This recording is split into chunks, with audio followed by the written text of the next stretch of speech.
కార్తీక దీపం సీరియల్లో సడన్గా ఎంట్రీ ఇచ్చిన మోనిత. అసలు మోనిత ఏ విధంగా వచ్చింది, ఏం చేయబోతుంది తెలుసుకోవాలి అనుకుంటే ఈ ఎపిసోడ్ని పూర్తిగా చూసి లైక్ చేసి ఛానల్ అయితే సబ్స్క్రైబ్ చేసుకోండి. ఎపిసోడ్లోకి వెళ్ళిపోతే ఇంకా ఎప్పట్లాగే కార్తీక్ దీప అయితే డ్యూటీకి అయితే బయలుదేరగానే ఇంకా అక్కడ ఇంట్లోకి వెళ్ళగానే అందరూ కూడా గొడవ పడుతూ ఉంటారు. ఒక పక్క అంటూ ఉంటుంది పారిజాతం, దశరథ నువ్వు ఒక మాట అనే ముందు చూసుకునే పని లేదా, నీ ఇష్టం వచ్చినట్లుగా మాట్లాడితే అవతల వాళ్ళ మనసు గాయపడదా అని చెప్పేసి అంటూ ఉంటుంది. ఏమైందమ్మా పారు గారు, ఏమైంది పారిజాతం గారు అని చెప్పేసి ఇంకా దీప అయితే అడుగుతూ ఉంటుంది. ఏమైతే మీకెందుకు, అయినా మీరేంటి డ్యూటీకి వచ్చారు, మిమ్మల్ని ఎవరు రమ్మన్నారు, నేను చెప్పానా మిమ్మల్ని డ్యూటీకి రమ్మని, ఇంకా మీరు ఇంట్లో డ్యూటీ చేయాల్సిన అవసరం లేదు, ఇప్పుడే కాదు ఇక ఎప్పటికీ కూడా అవసరం రాకపోవచ్చు అని చెప్పగానే పారు ఏమైంది అని అడుగుతూ ఉంటాడు కార్తీక్. ఏమైందా, సుమిత్ర ఇంట్లోండి వెళ్ళిపోయింది అని చెప్పగానే ఒక్కసారిగా దీప కార్తీక్ అయితే షాక్ అయిపోతూ ఉంటారు. ఏంటి అమ్మ ఇంట్లోండి వెళ్ళిపోయిందా అని మనసులో అనుకుంటూ ఉంటుంది దీప. ఇంకప్పుడైతే శివనారాయణ అంటూ ఉంటాడు, కార్తీక్ నువ్వేం చేస్తావో నాకు తెలియదు, రానున్న 24 గంటల్లో నా కోడలు ఈ ఇంటి మహాలక్ష్మి ఈ ఇంట్లో ఉండాలి, నువ్వేమైనా చెయ్యి అని చెప్పేసి అంటూ ఉంటాడు. అది విన్న కార్తీక్ అయితే ఇంకా బయలుదేరుతాడు. తాత నేను తీసుకొని వస్తాను అత్తని అని చెప్పేసి బయలుదేరుతూ ఉండగా ఇంకా అప్పుడైతే దశరథ కూడా కార్తీక్ నేను కూడా వస్తానురా, నాకు చాలా టెన్షన్గా ఉంది అని చెప్పగానే సరే మావయ్య రండి వెళ్దాము అని చెప్పేసి అంటూ ఉంటాడు. ఇంకప్పుడైతే దీప బావా నేను కూడా రానా అని చెప్పేసి అడుగుతూ ఉంటుంది. నువ్వు వద్దులే మరదలా, రెస్ట్ తీసుకో, నువ్వు ఇంటి దగ్గరే ఉండు, చిన్న చిన్న పనులు చేసుకో అని చెప్పేసి కార్తీక్ చెప్పి వాళ్ళిద్దరూ అయితే వెతకడానికి బయలుదేరతారు.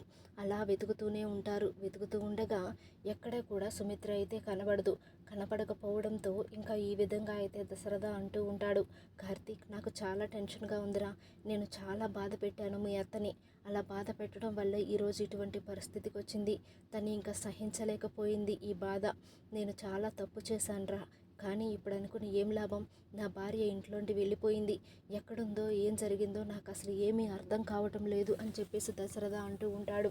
మావయ్య నువ్వు టెన్షన్ పడకు, వెతుకుదాము, అక్కడేదో గుడి కనపడుతుంది, ఆ గుడికి వెళ్దాం పద, ఒక్కసారి దేవుడికి మొక్కొని దేవుడికి దండం పెట్టుకొని మళ్ళీ వెతకడానికైతే బయలుదేరదాము అని చెప్పేసి అంటూ ఉంటాడు. ఈలోపు ఇంకా దీప అయితే నేను కూడా వెతుకుతాను వెళ్ళి, బావకు చెప్తే నన్ను బయటికి వెళ్ళనివ్వడం లేదు, కాబట్టి నేను కూడా వెతికితే అమ్మ ఎక్కడికి వెళ్ళిపోయిందో ఏంటో అని చెప్పేసి అనుకుంటూ ఇంకా తను కూడా బయలుదేరుతుంది. కానీ ఆ విషయం ఎవరికి తెలియదు. ఇంకా కార్తీక్ దశరథ అయితే గుడికి వెళ్తారు. గుడికి వెళ్తే అక్కడైతే దండం పెట్టుకుంటూ ఉంటారు. దండం పెట్టుకొని మళ్ళీ వెతకడానికని బయలుదేరుతూ ఉండగా అప్పుడే గుడి నుండి బయటకు వెళ్తున్న సుమిత్ర అయితే కనబడుతుంది.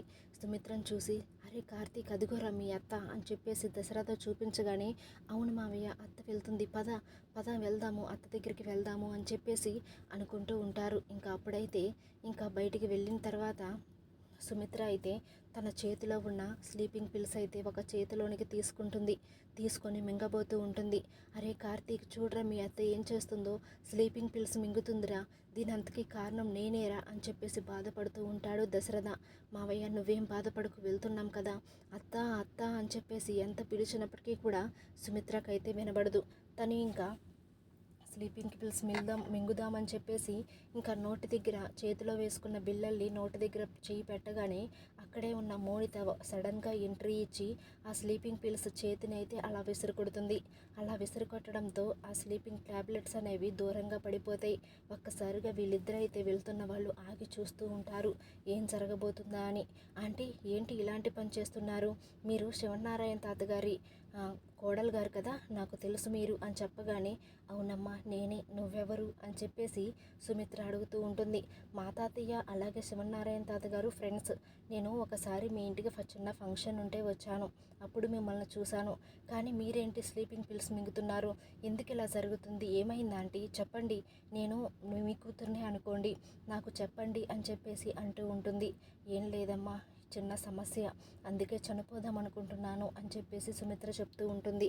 ఆంటీ చనిపోయి ఏం సాధిస్తారు చెప్పండి, అప్పుడు ఇంకా దశరథ అయితే అంటూ ఉంటాడు, అరే కార్తీక్, ఆ పిల్ల వెళ్ళి కాపాడి చాలా మంచి పని చేసింది, లేదంటే సుమిత్ర మనకు దక్కేది కాదు అని చెప్పడంతో ఒక్కసారిగా ఇంకా కార్తీక్ అయితే ఆనందిస్తాడు. అవును మామయ్య, ఆ అమ్మాయి వచ్చి కాపాడింది, పద వెళ్ళు మనం అతను తీసుకువద్దామని చెప్పేసి బయలుదేరుతూ ఉంటారు. అలా బయలుదేరి సుమిత్ర దగ్గరికి రాగానే సుమిత్ర వాళ్ళిద్దరిని చూసి ఒక్కసారిగా షాక్ అయిపోతూ ఉంటుంది. ఏంటి సుమిత్ర ఇది, ఏం చేస్తున్నావు నువ్వు, నాకు అర్థమవుతుందా? నేనేదో మన ఇద్దరు భార్యాభర్తల మధ్య 100 గొడవలుంటాయి, దానికే నువ్వు ఇంట్లోండి వచ్చేయాలా అని చెప్పేసి అంటూ ఉంటాడు. ఏమండి, నాకు చాలా బాధ అనిపించింది, నాకు ఇంకా ఈ లోకంలో ఉండాలనిపించలేదు, అందుకే నేను చనిపోదాం అనుకున్నాను, నన్ను క్షమించండి అని చెప్పేసి సుమిత్ర అయితే ఆయన చేతిలో చేయి వేస్తుంది, దశరథ చేతిలో. ఇంకా ఈ విధంగా అయితే సుమిత్ర అయితే దొరుకుతుంది. కానీ మోనిత అయితే ఒక్కసారిగా కార్తీక్ని చూసి చాలా ఇష్టపడుతూ ఉంటుంది. ఈ అబ్బాయి చాలా బాగున్నాడు, ఎవరో కనుక్కోవాలి అని చెప్పేసి అనుకుంటూ ఉంటుంది. ఆంటీ, ఈ అబ్బాయి ఎవరు అని చెప్పేసి సుమిత్రని అడగగానే, వీడు నా మేనల్లుడమ్మా, నా ఆడపడుచు కొడుకు, వీడి వల్ల ఈరోజు నేను ఇలా ఉన్నాను అని చెప్పేసి సుమిత్ర అయితే అంటూ ఉంటుంది. ఇంకా ఆ విధంగా అయితే మోనిత అయితే కార్తీక్తో చాలా ఇష్టపడుతూ ఉంటుంది. కార్తీక్ని చూసి సరే పద సుమిత్ర అని చెప్పగానే మోనిత అయితే, నేను కూడా వస్తాను అంకుల్, ఆంటీని ఇంటి వరకు పంపించి వెళ్తాను అని చెప్పగానే ఇంక అందరూ కూడా మోనితని తీసుకుని ఇంటికైతే వెళ్తారు. ఇంటికి వెళ్ళడంతో అందరూ కూడా ఇంటి దగ్గర ఎదురు చూస్తూ ఉంటారు. ఇంకా రాలేదు సుమిత్ర, ఏమైందో అని చెప్పేసి ఎదురు చూస్తూ ఉండగా సుమిత్రను తీసుకొని దశరథ అలాగే కార్తీక్ మోనిత అయితే ఇంటికి వెళ్తారు. ఇంటికి వెళ్ళగానే అందరూ కూడా చాలా సంతోషిస్తూ ఉంటారు. అమ్మా సుమిత్రమ్మ, ఏంటమ్మా ఇలాంటి పిచ్చి పని చేశావు, నువ్వు ఈ ఇంటి మహాలక్ష్మిని అని చెప్పేసి అంటూ ఉంటాడు శివనారాయణ. ఇంకా శివనారాయణ చూసి, తాతగారు నన్ను గుర్తుపెట్టారా, నేను మీ ఫ్రెండ్ హరిశ్చంద్ర ప్రసాద్ గారి మనవరాలిని అని చెప్పేసి మోనిత చెప్పడంతో, అమ్మ నువ్వేంటి ఇలా వచ్చావు అని చెప్పేసి, మీ తాతగారు బాగానే ఉన్నారా, అంతా బాగానే ఉందా అని చెప్పేసి అడుగుతూ ఉంటాడు. అంతా బాగానే ఉంది అంకుల్, ఇలా స్లీపింగ్ పిల్స్ మింగపోతుంటే నేనే కాపాడాను ఆంటీని అని చెప్పడంతో ఒక్కసారిగా శివనారాయణ అయితే చాలా సంతోషపడిపోతూ ఉంటాడు. చాలా థ్యాంక్స్ అమ్మా, మా ఇంటి మహాలక్ష్మిని నువ్వు బ్రతికించావు అని చెప్పేసి అంటూ ఉంటాడు. పర్లేదా తాతగారు, నేను బయలుదేరుతున్నాను అని చెప్పేసి చెప్పగానే, తాతగారు ఇతను మీ మనవడా, నీకు ఇప్పుడే ఆంటీ గారు చెప్పారు అని చెప్పడంతో, అవునమ్మా, నా కూతురు కొడుకు వీడు అని చెప్పి అంటూ ఉంటాడు. అప్పుడైతే ఇంకా దీప వచ్చి కార్తీక్ పక్కన నిలబడడంతో, ఈవిడెవరు అని చెప్పేసి మోనిత అడిగితే, తన భార్య, కార్తీక్ భార్య దీప అని చెప్పడంతో మోనిత షేట్ అని చెప్పేసి ఒక్కసారిగా ఫీల్ అయిపోతూ ఉంటుంది. నేను కార్తీక్ని ఫస్ట్ టైం చూడగానే ఇష్టపడ్డాను, కానీ తనకు పెళ్ళయిందని అనుకోలేదు అని చెప్పేసి ఇంకా బాధపడుతూ అక్కడ నుండి అయితే వెనక్కి తిరుగుతుంది. సరే తాతయ్య బాయ్ అని చెప్పేసి, సరే అమ్మ మీ వాళ్ళని అడిగానని చెప్పు అని చెప్పేసి అంటూ ఉంటాడు. ఆ విధంగా అయితే సీరియల్లోకి ఎంట్రీ ఇస్తుంది మోనిత. ఎంట్రీ ఇచ్చి సుమిత్రని అయితే కాపాడుతుంది. కాపాడిన తర్వాత ఇంటికి వెళ్ళి సుమిత్రని అయితే ఇంకా ఇంటి దగ్గర దిగబట్టి వెళ్తుంది. ఈ విధంగా సుమిత్రని సేవ్ చేస్తుంది మోనిత. ఇలా సీరియల్లోకి ఎంట్రీ ఇచ్చి ఒక్కసారిగా ప్రేక్షకులకైతే షాక్ ఇస్తుంది.